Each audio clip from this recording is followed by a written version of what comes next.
Hi everybody, and today you join me for a very special episode as we explore the Highlands of Scotland, one of the most picturesque parts of Europe, if not the entire world, with its soaring mountains, skies that stretch across its many lochs and its immense amount of history. And today I'm standing in front of Ruthven Barracks, a place that has got a very, very special part in our history that includes a deadly game of chess, the Wolf of Badenoch, and the end of our Jacobite story.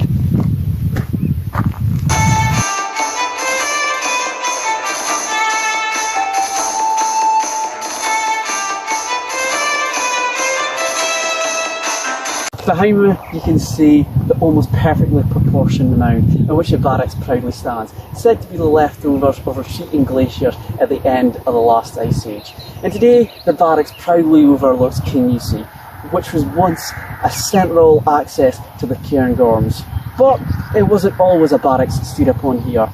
Back in 1291 stood a castle, probably built of wood, that was built by the Comyn family, the family that were competing with Robert the Bruce for the throne of Scotland. And it all culminated in the murder of John Comyn in Dumfries in 1306. And after Robert the Bruce claimed the castle for himself in a way of restoring the peace to the area, this is when it became key to our story. However, on the 30th of March 1371, this castle's significance in our story came to the forefront as King Robert II ascended to the throne, the grandson of Robert the Bruce, and he bestowed upon these lands, the lands of Badenoch and Ruthven Castle, to his son Alexander Stewart, and it was here that he would earn the nickname the Wolf of Badenoch, the Celtic Attila. Scotland's had its fair share of deeply unpleasant characters in its history, but the Wolf of Badenoch, Alexander Stewart, makes a bid for perhaps being the worst of them all. With his land stretching from Moray all the way to the Pentland Firth, he made sure they felt the full wrath of this cruel and audacious figure, as he murdered and imprisoned all those that stood in his way. In a bid to increase his land, he married Euphemia de Ross, the Countess of Ross, and it was this marriage that was to prove the driving force for much of his anger. Unable to bear him a legitimate child, he looked to get that marriage annulled. And perhaps it was her fault, as he did manage to father 14 children to other wives and girlfriends. In a bid to end his unsuccessful marriage to Euphemia, Alexander Stewart invited the Bishop of Moray, Alexander Barr, here to Derrykelly's court. Now, at one stage, there was the standing stones inside the other glacial mound in Kinusey, known as the Tourmamoid, or the Mound of the Court. Nowadays, the Kinusey Parish Church stands there, but at the time it was a feared place for the wolf. Now, Alexander Barr was to invoke the fury of the Wolf of Badenoch by refusing to annul his marriage and excommunicate him from the church. This was all for his treatment of Euphemia, and this was the thing that was going to really invoke the fury of the Wolf of Badenoch and let him earn his nickname. The first to feel his wrath was the monk that brought us news of his excommunication, and was quickly assigned to the bottom pit of the castle, a dungeon only accessible by a trapdoor in the ground, and thanks to his castle locked door's location, it also boasted 3 foot of water in the ground. And then it was on the field targets. He descended from his castle with his band of wild and wicked healing men and pillaged the burned town of Forest before heading east to Clousgarden, which he burned down. You can still see the flames in the window today, and thus was on his way to his field target, Elgin Cathedral.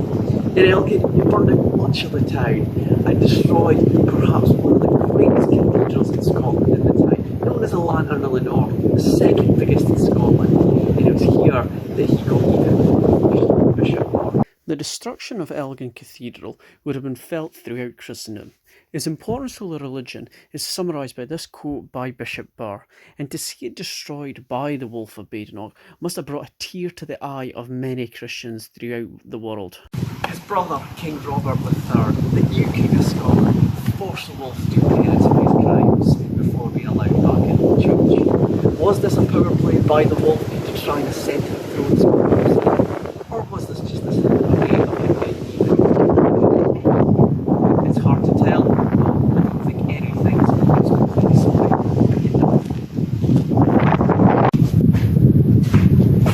Well, the legend surrounding the death of the Wolf of Badenoch is perhaps a fitting end for the man that reaped such brutality across the area.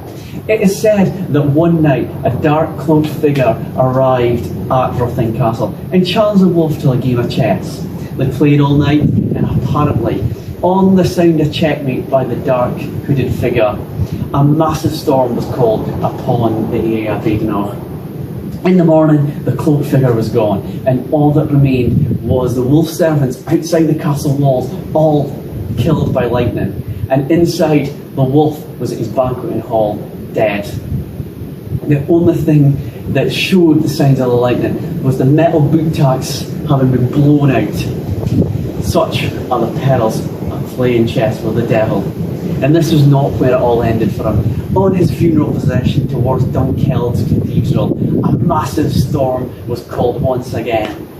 And as they reached the Drumochter Pass, a massive crescendo reached its peak.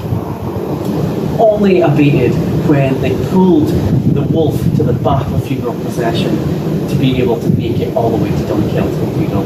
And today, his body still lays there, where you can go see the lifelike figure on top of his tomb and pay our respects to the Wolf of Badenoch. The first castle was burned down in 1451 by the Black Douglases and rebuilt on a much grander scale in 1459.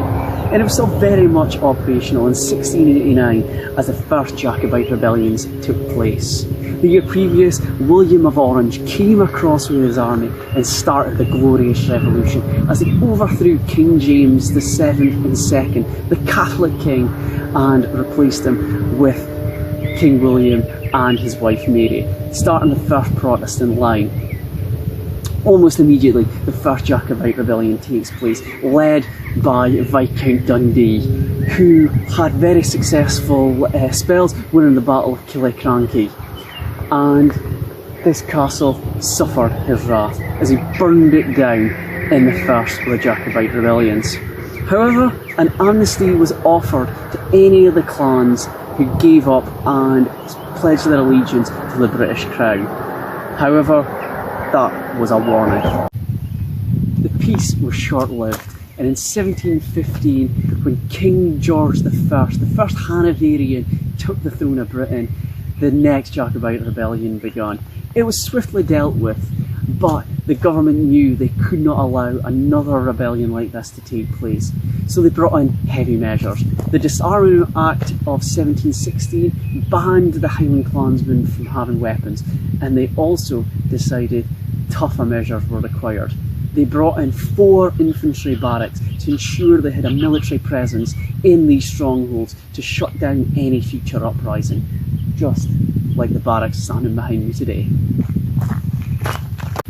The barracks were completed in 1721 to police the Highlands, and a stable was added out the back in 1734 to house the horses of the dragoons who were needed to control General Way's new military roads. The barracks is here to police the Highlands and to preserve the peace and quiet of the country.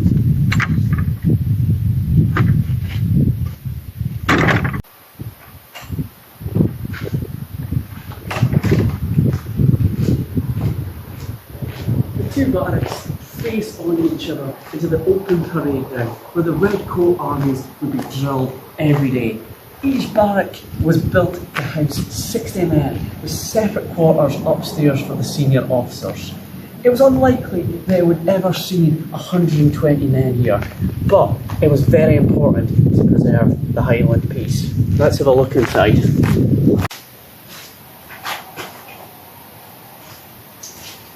Each room like this was built to house 10 men, sleeping 2 to a bed, where they'd be expected to cook their own rations in the open fireplaces, do their own laundry, whilst the attic and the basement was reserved for weapons and food.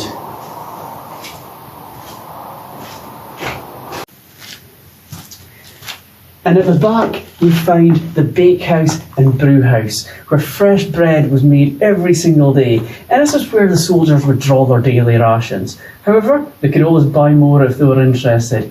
It was 6 pence a gallon for beer, 3 pence for a half pint for rum, 2 pence for a bottle of porter, and 1 pence for a gill of whiskey.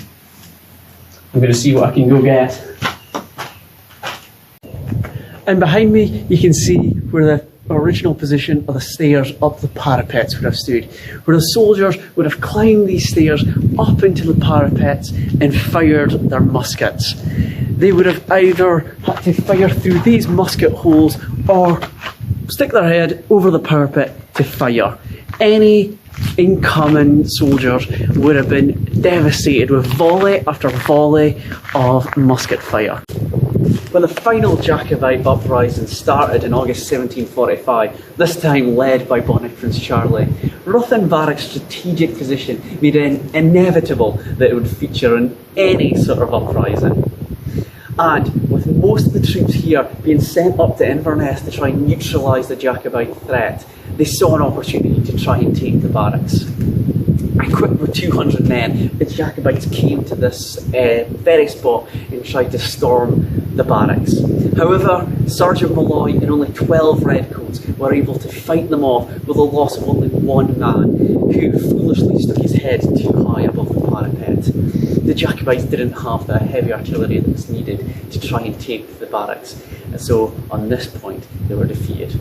However, the following year they come back after a couple of big victories, including that at Falkirk, and this time they returned with some heavy artillery and were able to take the barracks after a very short siege.